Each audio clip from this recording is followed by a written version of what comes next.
All right, all you banking aspirants out there, you already know the lead bank scheme is a huge deal for your exams. So in this masterclass, we're going to crack it wide open for you. Let's make sure you absolutely nail this topic.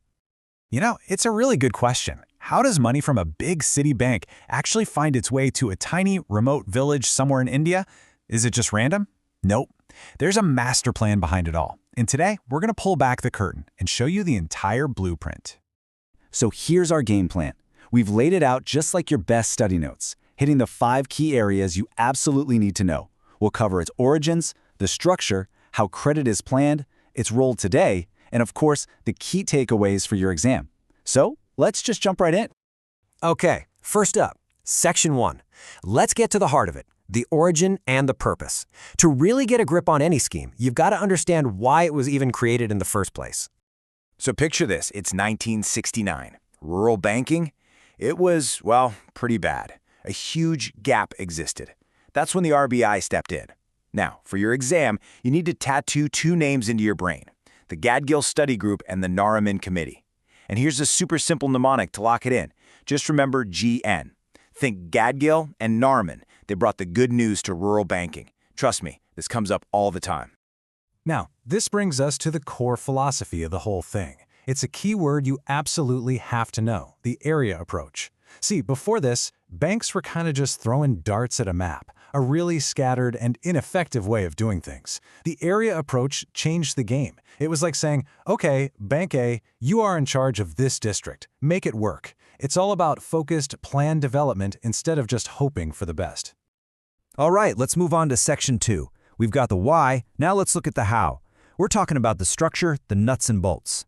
This 3-tier system is crucial for your objective questions because it's the very framework that makes that whole area approach actually happen on the ground. So the whole thing is built on a really logical bottom-up approach. It's a 3-tier system. And for your exam, here's another easy mnemonic for you. BDS. It flows from the block level up to the district level and then finally to the state level. BDS. Super simple, super effective. It's an easy mark, don't miss it. Okay, so who's in charge of these meetings? This is a classic exam question, so pay attention. You'll notice they all meet quarterly. That's easy. But the one detail they love to test you on is the DCC, the District Consultative Committee. Who's the chairperson? It's the district collector, a high-level government official. This is super important because it shows you just how much administrative muscle is behind this scheme. Okay, on to Section 3. We've got the structure down, but how does the system actually manage the flow of credit?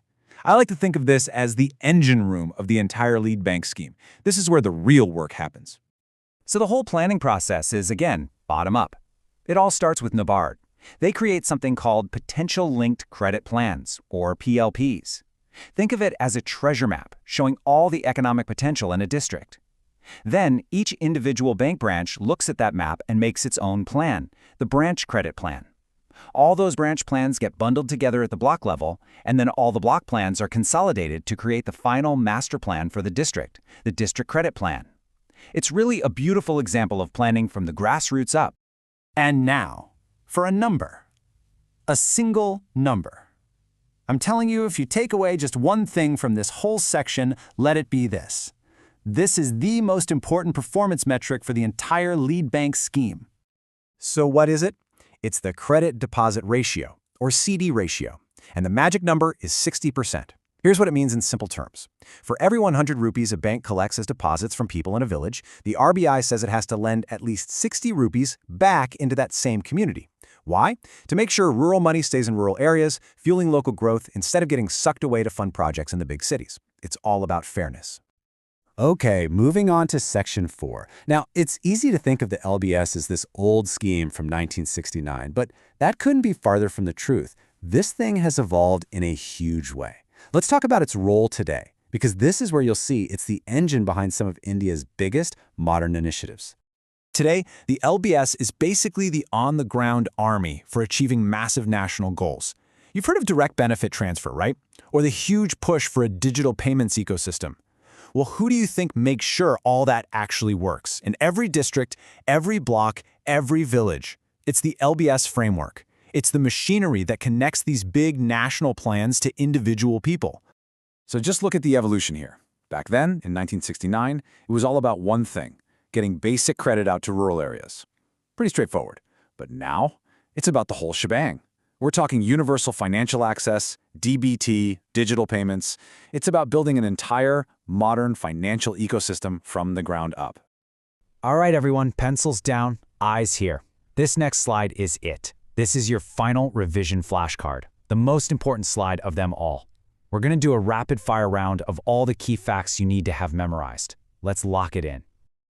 Okay, let's go. Established, December 1969.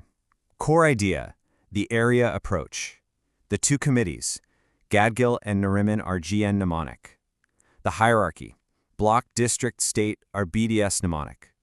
Who chairs the DCC? The district collector. Where does credit planning start? With NABARD's PLPs.